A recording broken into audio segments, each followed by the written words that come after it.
আচ্ছা, একটা rubber band ধরুন কিছু আটকানোর আগে যদি ওটাকে একটু টেনে লম্বা করে নিই, ওটা আরও সহজে ধরে জিনিসটাকে, তাই না? হ্যাঁ, ঠিক। প্রিস্ট্রেসড কনক্রিট কিন্তু অনেকটা এইরকমই একটা ব্যাপার। একদম। একটা খুব সাধারণ আইডিয়া, কিন্তু দারুণ কাজের। তো আজ আমরা এই প্রিস্ট্রেসড কনক্রিট নিয়ে একটু গভীরে যাব, মানে কিভাবে এই টেকনিকটা মস্ত বড় কনক্রিট বিমকে এতটা শক্তি দেয়। ঠিক। আজকের আলোচনাটা হবে প্রি-স্ট্রেসড কনক্রিট রেক্ট্যাঙ্গুলার বিমের বিশ্লেষণ আর তার নকশা নিয়ে। মানে ভেতরের মূল বিষয়গুলো আমরা একটু সহজ করে বোঝার চেষ্টা করব। আর এটা জানাটা তো খুবই দরকারি, তাই না? কারণ এর জন্যই তো আজকাল এত বেশি লোড নেওয়ার মতো বা অনেক লম্বা স্প্যানের ব্রিজ, ছাদ এসব বানানো যাচ্ছে। বিলকুল। আগে হয়তো ভাবাই যেত না। তাহলে আজকে আমাদের ফোকাসটা থাকবে ওই যে বিমের ভেতরে স্টিলের তার বা কেবল থাকে, সেটার পজিশন একটু বদলালে কনক্রিটের স্ট্রেস কিভাবে পাল্টে যায় সেটা দেখা। হ্যাঁ, আর বিশেষ করে সিম্পলি সাপোর্টেড রেক্ট্যাঙ্গুলার বিমে যদি স্ট্রেট কেবল থাকে তার প্রভাবটা দেখব, আর ডিজাইন করার একদম প্রথম ধাপগুলো নিয়ে একটা ধারণা নেব। আচ্ছা, তাহলে শুরু করা যাক একদম গোড়ার কিছু ধারণা দিয়ে। মানে অ্যানালিসিস করার সময় কি কি ধরে নেওয়া হয়? হ্যাঁ, ভালো পয়েন্ট। যখন আমরা এই বিমগুলো বিশ্লেষণ করি, মানে হিসেব করি, তখন কয়েকটা জিনিস আমরা ধরে নিই। প্রথমটা হলো কংক্রিট সারফেস লোডের নিচে, মানে সাধারণ ব্যবহারে যে লোড আসে, তাতে ফাটল ধরার আগে পর্যন্ত ইলাস্টিক থাকে। ইলাস্টিক মানে স্প্রিংয়ের মতো? অনেকটা তাই। মানে লোড সরিয়ে নিলে সেটা আগের অবস্থায় ফিরে আসার চেষ্টা করে। আর দ্বিতীয় অ্যাজাম্পশনটা হলো বিমের ক্রস সেকশন, মানে প্রস্থচ্ছেদটা লোড নেওয়ার পরেও প্লেন থাকে, বেঁকে চুরে যায় না। ও আচ্ছা। এই ইলাস্টিক আচরণ আর সেকশন প্লেন থাকা, এই দুটো জিনিসই কিন্তু বিশ্লেষণের জন্য খুব জরুরি। তাহলে ভাবুন তো, বিশ্লেষণের জন্য কংক্রিটের কোন প্রাথমিক বৈশিষ্ট্যগুলো আমরা গুরুত্ব দিই? বেশ, এবার আসে ওই স্টিলের তার বা কেবলের কথায়। ওটা বিমের ঠিক কোথায় থাকে এর ওপর তো অনেক কিছু নির্ভর করে বললেন। হ্যাঁ, খুব গুরুত্বপূর্ণ এটা। মূলত ৩ ধরনের প্রোফাইল দেখা যায়। প্রথমটা হলো কেন্দ্রীভূত বা কনসেন্ট্রিক। কনসেন্ট্রিক মানে কেন্দ্রে? ঠিক।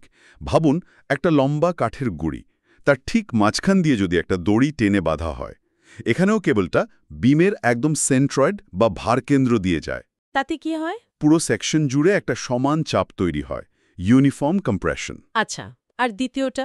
দ্বিতীয়টা হলো উৎকেন্দ্রিক বা এক্সেন্ট্রিক। এবার ভাবুন দড়িটা মাঝখান দিয়ে না গিয়ে একটু নিচ দিয়ে বা ওপর দিয়ে টানা হলো। ও, কেন্দ্র থেকে দূরে। হ্যাঁ, সাধারণত নিচের দিকে রাখা হয়। এই যে কেন্দ্র থেকে একটু সরিয়ে দেওয়া হলো, এর একটা দারুণ এফেক্ট আছে। কেবলটা শুধু কংক্রিটকে চাপ দেয় তাই না, একটা উল্টো দিকে বাঁকানোরও চেষ্টা করে, মানে একটা মোমেন্ট তৈরি করে। উল্টো দিকে? হ্যাঁ, বাইরের লোডের জন্য বিমটা যেভাবে বাঁকতে চায়, এই মোমেন্টটা তার ঠিক উল্টো দিকে কাজ করে। ফলে কি হয়, বিমটা অনেক বেশি লোড নিতে পারে। এটাই কিন্তু প্রিস্ট্রেসিংয়ের আসল মজাটা। বাহ, ইন্টারেস্টিং তো। তাহলে কেন্দ্রীভূত আর উৎকেন্দ্রিক কেবলের মধ্যে মূল পার্থক্যটা কি দাঁড়ালো, আর এটা লোড নেওয়ার ক্ষমতাকে কিভাবে প্রভাবিত করছে? আচ্ছা, আরেকটা প্রোফাইলের কথাও তো বলছিলেন, প্যারাবোলিক, যদিও ওটা আজ আমাদের মূল ফোকাস না। হ্যাঁ, প্যারাবোলিক প্রোফাইল। ওটা অনেকটা ঝুলন্ত সেতুর কেবলের মতো হয়, মানে বাঁকানো। যেখানে ইউনিফর্ম লোড থাকে, মানে লোডটা সমানভাবে ছড়ানো, সেখানে এই প্যারাবোলিক কেবল খুব এফেক্টিভলি লোডটাকে ব্যালেন্স করে। বুঝলাম। এবার স্ট্রেসের ব্যাপারটা একটু পরিষ্কার করা যাক। এই যে কেবলের পজিশন বদলাচ্ছে, তাতে কংক্রিটের ভেতরে স্ট্রেসের ওপর ঠিক কি প্রভাব পড়ছে? আচ্ছা, স্ট্রেস মানে তো হলো ভেতরে চাপ বা টান, তাই না? প্রতি একক ক্ষেত্রফলে কতটা বল কাজ করছে। তো এই যে উৎকেন্দ্রিক কেবল, যেটা কেন্দ্র থেকে দূরে, মানে নিচের দিকে আসে ধরুন, হ্যাঁ। ওটা বিমের মাঝখানে, মানে মিড স্প্যানে, লোডের কারণে নিচের দিকে যে টান বা টেনশন পড়ার কথা, সেটাকে দারুণভাবে কমিয়ে দেয়। অনেক সময় তো একদমই অফসেট করে দেয়। আর কংক্রিট তো টানের চেয়ে চাপে অনেক বেশি শক্তিশালী, তাই না? এক্স্যাক্টলি। কিন্তু একটা জিনিস খেয়াল রাখতে হবে, যখন কেবলে স্ট্রেস দেওয়া হয়, মানে ট্রান্সফার স্টেজে, তখন সাপোর্টের কাছে বিমের ওপরের দিকে কিন্তু উল্টে টেনশন তৈরি হতে পারে। ও আচ্ছা, এটা মনে রাখতে হবে। সরলরেখী কেবলের ক্ষেত্রে স্ট্রেস হিসেব করার কোনো সহজ সূত্র আছে কি? ওই যে PA plus minus PZ plus MZ বললেন, একটু জটিল লাগছে শুনতে। দেখতে একটু জটিল লাগলেও ভেতরের আইডিয়াটা কিন্তু সহজ। মোট stress is equal to PA। এটা হলো সরাসরি চাপ, মানে কেবলটা কংক্রিটকে কতটা চাপ দিচ্ছে। P হলো প্রিস্ট্রেসিং ফোর্স, A হলো সেকশনের এরিয়া। আচ্ছা। তারপর আছে প্লাস মাইনাস PZ। এটা হলো কেবলটা কেন্দ্র থেকে সরানোর জন্য যে এক্সট্রা বেন্ডিং হচ্ছে তার প্রভাব। ই হলো সেই সরণ বা উৎকেন্দ্রিকতা, এক্সেন্ট্রিসিটি, আর জেড হলো সেকশন মডুলাস। সেকশন মডুলাস, হ্যাঁ, ওটা বিমের আকার আকৃতির উপর নির্ভর করে।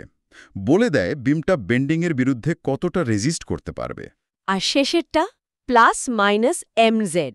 ওটা হলো বাইরের লোড এম এর জন্য যে বেন্ডিং স্ট্রেস হচ্ছে সেইটা। তো সব মিলিয়ে মনে রাখার জন্য বলতে পারেন মোট stress is equal to direct চাপ প্লাস মাইনাস কেবল সরানোর বাঁক প্লাস মাইনাস বাইরের লোডের বাঁক। বাহ, এটা বেশ সহজ মনে হচ্ছে। ডাইরেক্ট চাপ প্লাস মাইনাস কেবল সরানোর বাঁক প্লাস মাইনাস বাইরের লোডের বাঁক। তাহলে বলুন তো, বিমের মাঝখানে লোডের টান কমাতে কেবলের অবস্থান কেমন হওয়া উচিত? কেন্দ্রে নাকি কেন্দ্র থেকে দূরে? ঠিক, এবার খুব সংক্ষেপে একটু ডিজাইন বা নকশার কথায় আসি।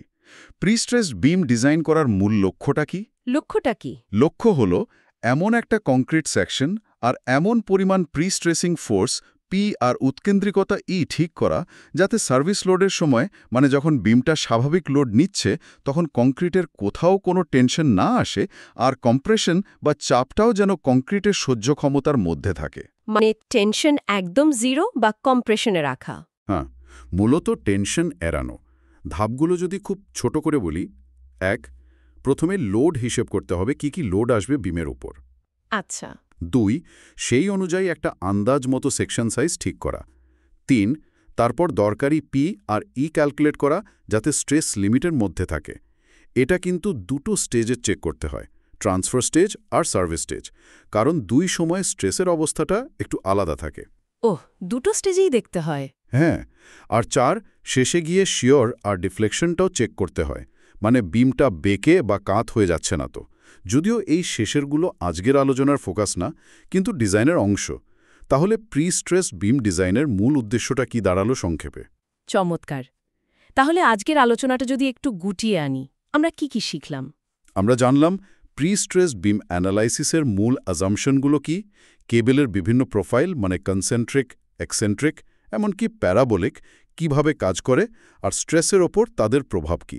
হ্যাঁ, আর ওই স্ট্রেস ক্যালকুলেশনের সূত্রটা P A plus minus P Z plus minus M G, আর তার প্রত্যেকটা পার্টের মানে বুঝলাম ডাইরেক্ট চাপ প্লাস মাইনাস কেবল সরানোর বাঁক প্লাস মাইনাস বাইরের লোডের বাঁক।